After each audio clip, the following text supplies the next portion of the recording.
Bonjour à toutes, bonjour à tous. Je vous retrouve avec plaisir pour évoquer les énergies, l'interprétation des énergies de la prochaine nouvelle lune qui se déroulera dans le signe du Verseau le 29 janvier. Je vais partager avec l'écran avec la carte du ciel. En revanche, je voulais juste repréciser des temps forts de l'année 2025, que sont les éclipses, éclipses solaires, éclipses lunaires. Nous aurons deux éclipses partielles solaires et deux éclipses lunaires totales. Je vais partager la carte du ciel de la prochaine nouvelle lune, mais je vais vous redonner les dates de ces temps forts que sont les éclipses. Parce qu'en effet, il faudra avoir à l'esprit que, bien entendu, comme vous savez, les éclipses ont lieu à proximité des nœuds lunaires. Les nœuds lunaires ayant changé d'axe, il y aura donc des éclipses dans le signe de la Vierge et dans le signe des Poissons. Il y aura aussi une éclipse solaire quand même à proximité des nœuds lunaires puisque les éclipses ont lieu maximum à 19 degrés d'orbe du nœud lunaire concerné. Donc il y aura aussi une éclipse partielle solaire dans le signe du Bélier et de la Vierge. Alors, je vais vous donner les dates. Donc, il y aura donc une éclipse lunaire totale le 14 mars, une éclipse lunaire totale le 7 septembre, une éclipse solaire partielle le 21 septembre et une éclipse solaire partielle le 29 mars. Donc, on voit ici, juste pour rappel, que le 14 mars, l'éclipse totale de lune aura lieu donc en Vierge, nœud sud en Vierge. Donc, vous vous souvenez, l'axe Poisson-Vierge qui va être traversé par les nœuds lunaires. Idem le 7 septembre, axe Vierge-Poisson, pleine lune en Poisson, nœud nord en Poisson. Éclipse partielle solaire du 29 mars. Donc là, nous aurons le nœud nord en Bélier. Et pour l'éclipse partielle solaire du 21 septembre en Vierge, nœud sud en Vierge. Alors, ce qu'il faut aussi avoir bien à l'esprit, pour ceux qui ont des planètes personnelles, donc à proximité des nœuds lunaires, ou, donc ça veut dire en Vierge ou en Poisson, qui iront en Poisson ou en Vierge, qui ont déjà les nœuds lunaires euh, personnels, du thème natal, dans cet axe, vont être particulièrement concernés. Ce sont des temps forts au niveau du processus d'évolution personnelle, avec des temps forts au niveau de la vie personnelle, des situations qui peuvent émerger, ressurgir, demander à être particulièrement travaillées. Donc cet axe, si vous avez dans cet axe en Vierge ou en Poisson, déjà vos nœuds lunaires, Chiron, ou des planètes personnelles, ou mais voilà, la Lune, le Soleil, Vénus, Mercure, Chiron, nœud nord, nœud sud, vous aurez, ou l'ascendant, ascendant, descendant, milieu du ciel, vous aurez forcément, vous rencontrerez inévitablement des temps forts dans votre cheminement de vie. Donc c'est important d'examiner d'ores et déjà votre carte à la lumière de ces données-là parce que les éclipses sont des temps forts qui marquent en effet notre évolution, notre cheminement personnel. Regardez dans quelle maison ça se situe. Vous aurez des indications supplémentaires. De surcroît, si vous faites votre révolution solaire, vous calquez la révolution solaire sur le thème natal. Ça va, n'oublions pas que la révolution solaire vient activer des points du thème natal. Donc voilà, ce sont des éléments à prendre en compte si vous avez d'ores et déjà envie de travailler sur ces éléments-là, ces configurations qui existent ou qui vont actualiser des points de votre thème. Voilà, donc ceci dit, maintenant je vais évoquer la nouvelle lune donc en Verseau. Alors, nouvelle lune en Verseau. Ici, vous voyez 9 degrés, donc 51 minutes d'arc du signe du Verseau. Donc ce sont vraiment, vous voyez ici, vous avez aussi Mercure et Pluton. Donc il y a un amas planétaire, vous avez l'étoile, hein, le Soleil, vous avez donc les deux luminaires hein, présents en Verseau, nouvelle lune, début d'un cycle, d'une lunaison qui initie et qui fait émerger et naître une thématique, un événement potentiellement, une situation qui pourrait vous conduire à travailler quelque chose de particulier. Et puis vous avez bien entendu ici Pluton, hein, qui a fait son entrée en Verseau et qui y restera 20 ans, et Mercure conjoint à Pluton. La nouvelle lune se trouve donc dans ce premier décan, qui est régi, premier décan du Verseau, régi par Vénus.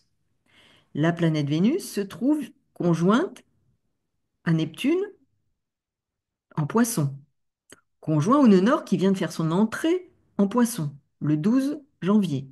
Saturne se trouve aussi là en Poisson et il y a un trigone formé avec Mars qui est en Cancer en phase rétrograde. Alors vous savez combien ce Mars en Cancer rétrograde actuellement peut bousculer notamment les personnes nées sous le signe du Cancer, du Capricorne, Bélier, Balance. Cet axe peut particulièrement être activé, signes cardinaux.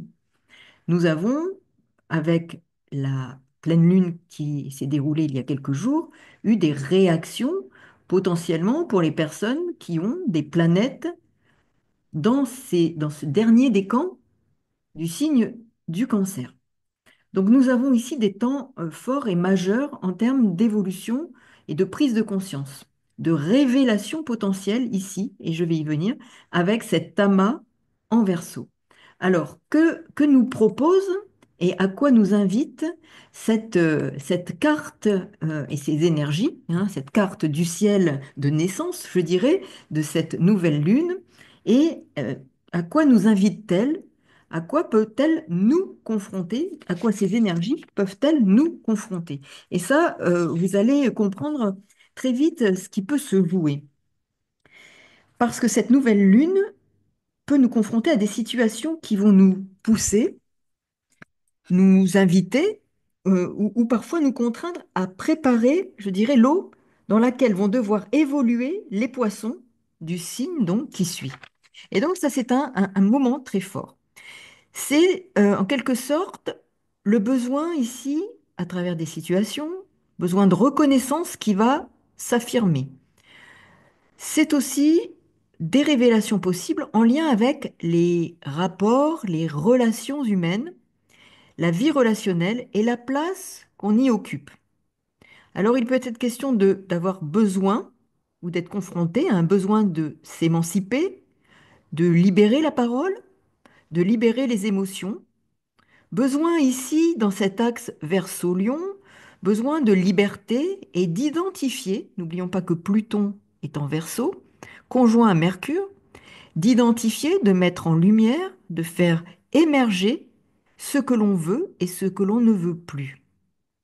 Alors il peut y avoir effectivement pendant ce temps beaucoup d'échanges, de partage hein, d'idées, de projets, mais il sera question aussi de se détacher à travers ce que l'on envisage, ce que l'on projette, ses idéaux potentiellement, de prendre de la distance par rapport à des fonctionnements du quotidien qui sont enfermants. Il s'agit, il s'agira plus ici, je dirais, de couper les cheveux en quatre, mais de s'émanciper, de se libérer d'anciens schémas, surtout en perspective d'une affirmation de son potentiel personnel, de sa légitimité. Donc, nous avons ici, effectivement, une opportunité qui se présente et sachons nous en saisir.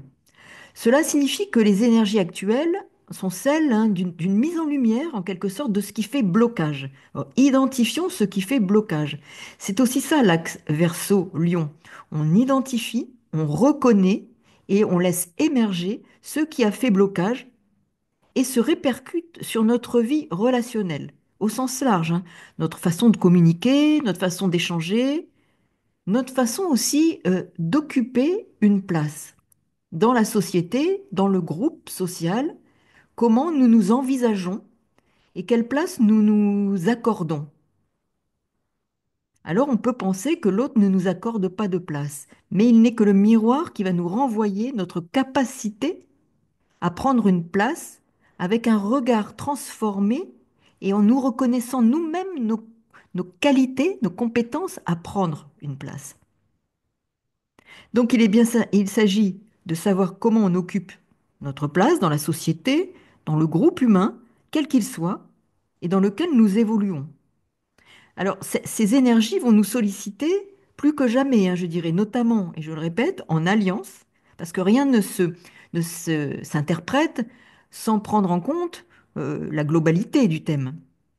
Donc ça va nous solliciter en alliance avec le nœud nord en poisson et Vénus, Neptune en poisson, conjoint au nœud nord, qui va nous demander de nous diriger, de tendre vers ce que nous propose le poisson pour nous détacher, abandonner ces vieux schémas qui déterminent notre façon d'occuper une place dans le groupe.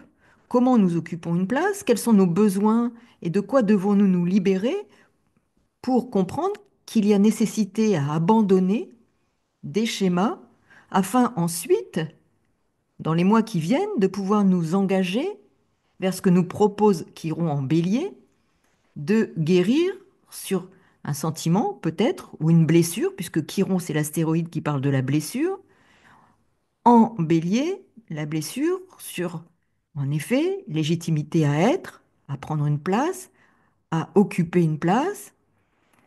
Il s'agit aussi potentiellement de blessures, de ressenti de blessures d'injustice. Nous sommes dans l'axe bélier-balance. Cette blessure d'injustice qui réveille potentiellement ce que nous devons mettre au travail, ou en tout cas, sinon au travail, parce que c'est souvent une phrase un peu galvaudée, mais qu'est-ce qui doit être mis en lumière, porté à la lumière, pour être conscientisé et nous permettre de nous de prendre une place, d'occuper une place, sans avoir peur d'être rejeté. Et ça peut être aussi une blessure d'injustice. Nous sommes dans l'axe bélier-balance, un ressenti d'injustice qui nous pousse à ne pas occuper pleinement notre place parce que nous avons fait l'objet, et je reviens sur cette nouvelle lune en Verseau, objet d'abus de pouvoir.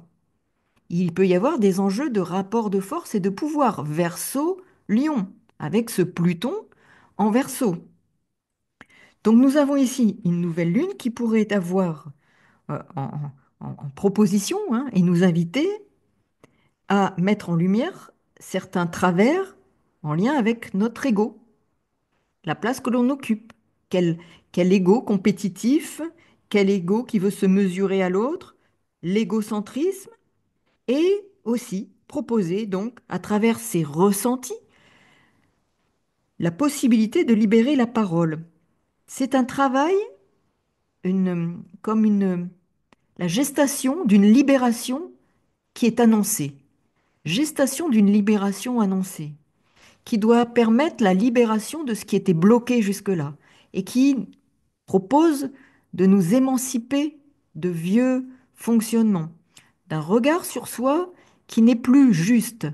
Rappelons-nous que Saturne nous parle de réajuster, de réaligner dans le poisson par rapport à des vieilles croyances ou des croyances qui sont obsolètes. Réalignons, réajustons, retrouvons l'équilibre pour retrouver notre place juste et nous libérer de ce qui doit être libéré pour nous permettre de nous réaliser, de nous émanciper.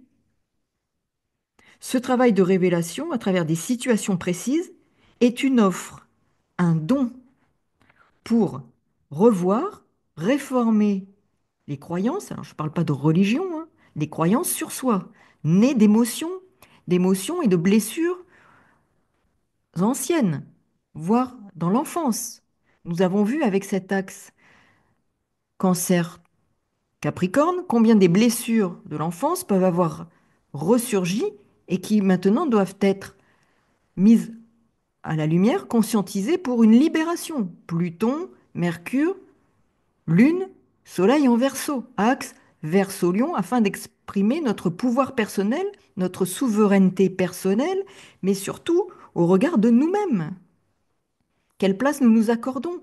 Comment nous nous aimons mieux? Il s'agit aussi de revoir l'estime de soi à travers ce que nous renvoient les situations. Et là, nous sommes bien dans cet axe qui nous parle d'une libération, d'une émancipation, mais de libérer d'anciens schémas. Pluton fait remonter et libère, dans le Verseau, ce qui doit être, qui n'est plus, qui n'est plus utile, qui ne fonctionne plus. Ce qui est bon, Pluton ne le détruit pas. Pluton est là pour mettre en lumière ce qui doit être détruit. Donc, il est question ici, avec cette nouvelle lune qui lie le conscient et l'inconscient, le conscient le soleil, l'inconscient la lune, qui associé s'associe ici pour révolutionner la vie relationnelle. Soi-même, il sera question de travailler à sa propre guérison, en conscience, afin de lâcher les peurs, Pluton, de se libérer des peurs, Pluton en Verseau, les blessures ici, qui, nous voyons bien avec Chiron carré à Mars, Mars planète maîtresse du Bélier, et qui régit Chiron. Blessures d'ego, révélation, mise en lumière de ces blessures, pour, en effet, permettre de, de travailler, de nous axer à la guérison, prendre soin. Je vous rappelle que cette nouvelle lune, premier décan, est régie par Vénus conjointe à Neptune, nœud nord en poisson. Prendre soin de soi, de ses propres blessures. Avoir plus de compassion vis-à-vis de soi-même.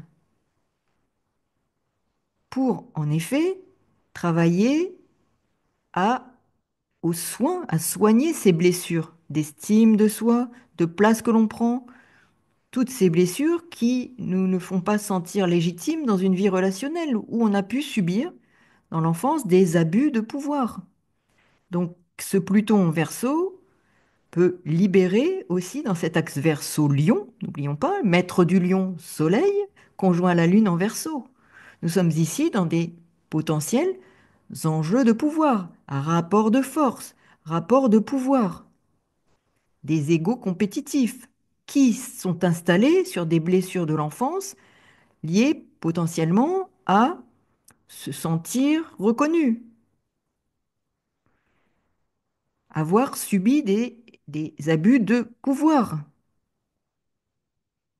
qui nous font réagir et surréagir à des situations qui ne sont qu'en fait le reflet de ce monde intérieur qui est refoulé. Et Pluton ici, Mercure, Verseau, retour du refoulé, émotionnel avec la Lune, libération du refoulé qui doit être mis en lumière afin de travailler ces blessures d'enfance liées à des abus de pouvoir, des abus liés à une forme de maltraitance, d'une autorité excessive qui nous pousse à ressentir une blessure de reconnaissance, de place et surtout une colère rentrée qui peut ressortir là. Et nous avons ici Mars rétrograde qui travaille en cancer toutes ces blessures de l'enfance qui peuvent ressurgir, retour du refoulé, qui peut générer de l'agressivité, de la violence, mais aussi la possibilité de mettre en lumière ce qui doit être mis en lumière pour qu'on s'en débarrasse, en finir avec ces vieux fonctionnements, ces blessures,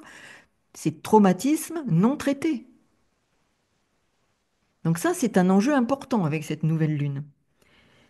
C'est un cycle important que cette lunaison, activation donc de ce qui doit être identifié et de quoi l'on doit se défaire, se détacher, ce que l'on doit abandonner.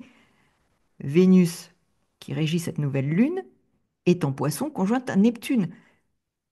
De quoi devons-nous nous détacher, nous défaire?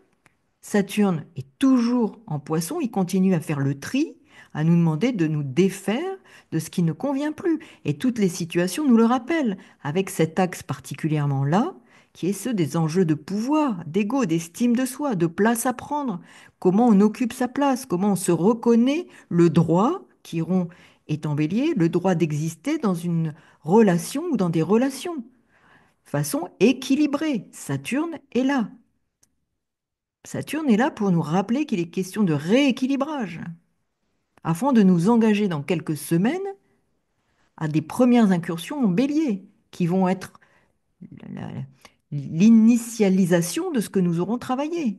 Nous avons là des opportunités, les uns ou les autres, à mettre au travail toutes ces thématiques, ces blessures, ce refoulé qui peut émerger, je le répète, ce sont des situations concrètes de notre quotidien qui servent de miroir et de, de tremplin à la conscientisation.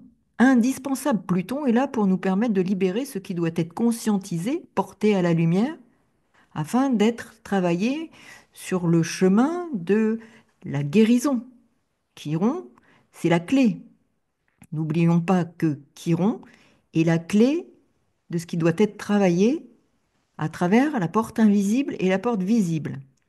Comme je vous l'ai déjà dit, la porte visible se trouve actuellement en bélier. La porte invisible en balance. Il peut y avoir des blessures de légitimité, d'injustice qui sont réveillées pour justement être mises au travail à travers tout ce qui est rencontré là et toutes ces configurations. Donc nous avons ici Pluton en Verseau, plus nouvelle lune en Verseau et Mercure qui évoque la libération et la purification. Le mental et les émotions sont liés. Le travail de libération passe par la remontée de ce qui ne convient plus. Donc ce qui est important, c'est soyez les observateurs, les spectateurs des rôles que vous endossez. Rôle, nous sommes ici avec le lion. Quel rôle j'endosse? Pourquoi et quelles blessures sont associées à cela et qui peuvent là ressurgir? Alors, je répète, hein, il y a des blessures spécifiques là, dont on peut parler, hein. Il peut y avoir des blessures de légitimité, d'injustice et aussi potentiellement d'abandon. Parce que nous avons quand même cet axe qui est particulièrement habité aussi, qui est l'axe Vierge-Poisson. Donc vous voyez ces éléments-là qui peuvent apparaître et être mis au travail à travers des situations auxquelles que vous allez traverser. Et cette lunaison sera propice à ce qu'il y aura à travailler autour de cette thématique. La nouvelle lune est le début de la lunaison. Donc vous avez un mois à travers justement le parcours de la lune qui va à chaque fois, comme la lune est un activateur, à chaque fois qu'elle va passer sur une planète comme Saturne, Neptune, le nœud nord, Chiron, va ces jours-là particulièrement activer ce qui sera mis au travail. Uranus aussi. Vous voyez, il va y avoir pendant.